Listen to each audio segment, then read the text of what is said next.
Hello girls and boys, welcome to Blackboard Techniques. In today's class, we'll be solving 10th problem in exercise 2.1. If you check out the playlist in English, you'll be able to find out all the previous example problems and exercise problems with solutions. The video link is in the description. Do check it out. It would be helpful for you. Now we can see the big question, that is, prove that two consecutive positive integers are always coprime. Coprime. What is the question? We need to prove that two consecutive positive integers. What is two consecutive positive integers? Consecutive means next numbers. The number which comes one after another is called as consecutive. For example, 4 and 5, 6 and 7, 100 and 111. Sorry, 100 and 101. This next numbers are called as consecutive numbers. We have to prove two consecutive positive integers are always coprime. Coprime. Here we need to know the concept of coprime. Coprime is nothing but if two numbers have only one as a common factor, then it is called coprime. What is that? If two numbers have only one as a common factor, then it is called coprime. Here we need to know the concept of factor. What is factor over here? Factor is nothing but when one number is divided by another number completely without leaving the remainder. Without leaving the remainder, then that particular divisor is called as factor. Right? I hope you are getting it. I repeat. What is the factor? Factor is nothing but if one number is divided by another number completely without leaving the remainder, then that particular number is called as factor. Let me explain with the example. If you want to check out the factors of 4, now we are going to find out the factors of 4.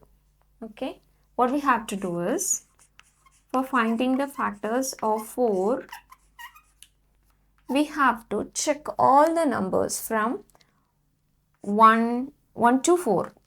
Right? 1 to 4 means 1, 2, 3, 4. We have to divide this number by this number one by one. Okay? If it is divided completely without leaving the remainder, that means if the remainder is 0, then that particular divisor, this number is called as factors. Okay? Now, we are going to divide 4 by 1 first. Okay, 4 by 1. 4 into 1, 4, right? In this case, we are getting remainder 0. So, this particular one is a factor of 4. Again, we need to check 2. We should divide 4 by 2 now. 4 by 2. 2 into 2, 4, 0. Now here the remainder is 0. So in this case 2 also one of the factors of 4. Okay. And now I am going to check 3. We should divide 4 by 3. Okay. Now I am getting 1 into 3, 3. 4 minus 3, 1. So, here the remainder is 1. So, it is not a prime. This factor, it is not a factor. Okay, 3 is not a factor of 4. And I am checking 4. 4 by 4. 1 into 4, 4. 4 minus 4, 0. In this case, I am getting remainder 0. So, this 4 is also one of the factor of 4. Here, what are the factors of 4? 1, 2, 4. 1, 2, 4 are the factors of 4. This is the concept of factor. Alright. Now I am finding the factors of 5. Okay. Why we are taking 1, 2, 3, 4? If you are taking 5, 6, 7, we'll be getting, when we are dividing 4 by that particular numbers, we'll be getting the remainder. Okay, the remainder would not be 0 in that case. So we are not continuing that. We can stop in this place 4. Okay. Now, for example, one more example, I have to find out the factors of 5. Here I have to check all the numbers from 1 to 5. 1 to 5 means 1, 2, 3, 4, 5. Okay, if you want to find out the factors of 6, you have to check 1, 2, 3, 4, 5, 6. If you want to find out the factors of 7, you have to check 1, 2, 3, 4, 5, 6, 7, right? Accordingly, you have to find out all the factors. So, for 5, 1 into 5, 1 into 5 into 1, 5, right? So, here the answer is 0. Here, we know for all the numbers, we'll be having the factor 1, right? In this case, we know that, right? We can understand each and every number has the common factor of 1, right? Now, so this one would be the factor of 5. And I need to find out, I need to check whether this 2 is a factor of 5 or not. So, I am going to divide 5 by 2. So, 2 into 2, 4. 5 minus 4, 1. So, this 2 is not a factor of 5. And 3. 1 into 3, 3. 2.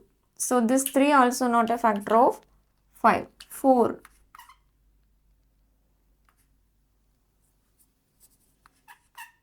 1 into 4, 4. 1. So, 4 also not the factor of 5. Again, I am checking 5. 1 into 5, 5. So, here 1 and 5 is the factor of 5. Okay. So, I have considered 4 and 5 here. These 4 and 5 is 2 consecutive integers, right? Here, for 4, we have the common factor. We have the factors 1, 2, 4. Here, we have the factors 1, 5, right? For 5. What are the common factors? What are all the factors of 5? 1, 5, right? Here, 1, 2, 4. So, factors of 5, factors of 4, 1, 2, 4, right? 1, 2, 4. And factors of 5,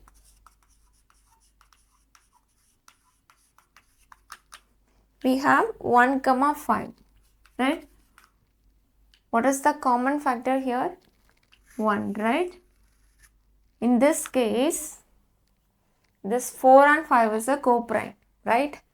What I have said earlier, what is the concept of coprime? What is the definition of coprime? Coprime is nothing but if two numbers have only one as the common factor, right? Only one as the common factor, then it is called coprime. Here we have only one number as a common factor, right? So, in this case, 4 and 5 is a coprime. And also, this 4 and 5 is a two consecutive positive integers, right? So, already it is proved. Alright? It is proved. So, in all the cases, whatever two consecutive numbers we are taking, we'll be getting only one as a common factor. So, that could be coprime in all the cases. So that we can write the answer as, so that it is proved that two consecutive positive integers are always co-prime. That is the answer. How we can write the answer? So that two consecutive positive integers are always co-prime. This is the answer of 10th problem in exercise 2.1. This is very simple question. We need to know the concept of co-prime and the factor. If you understand that two concepts, you can solve this problem easily. What is co-prime and what is factor? Co-prime is nothing but if two numbers have only one as the common factor, then it is called co-prime. And what is factor? Factor is nothing but when one number is divided by another number completely without leaving the remainder, then it is that divisor is called as factor. For example, if you want to check out the factors of 4, we need to divide the 4 by all these numbers one by one. If it is divided completely, then that particular number is the factor of this 4. Okay. Such a way we have the factor is 1, 2, 4 for 4, right? And if you want to check out the factor of 5, we need to check all the numbers from 1 to 5. We should divide this 5 by all these numbers one by one. If it is completely divided, then that number would be the factor. Here we have 1 and 5, right? So here 1, 2, 4, here 1 and 5. So in this 4 and 5, what we have the common factor? 1 is the common factor. Already I told you, if two numbers have only one common factor, then it is called as co-prime. So here the condition is two consecutive integers, positive integers. Here I am taking 4 and 5, right? So that it is proved, right? We have only one common factor, then it is called as co-prime. So how we can write the answer? According to the question, we need to write the answer. In this case, it is proved. And if you check out in any case, but that should be in consecutive numbers. Next, that should be next numbers. Then the answer will be co-prime. Okay. This condition is true in all the cases for all the consecutive positive integers. That's it. It's very simple. Understand the concept and practice more. If you practice more, nothing is complicated. I hope this video helpful. If you found this video helpful, share it with your friends, hit like button, and for more updates, subscribe to the channel Blackboard Techniques. We'll see you in another video. Until then, Shiny signing off.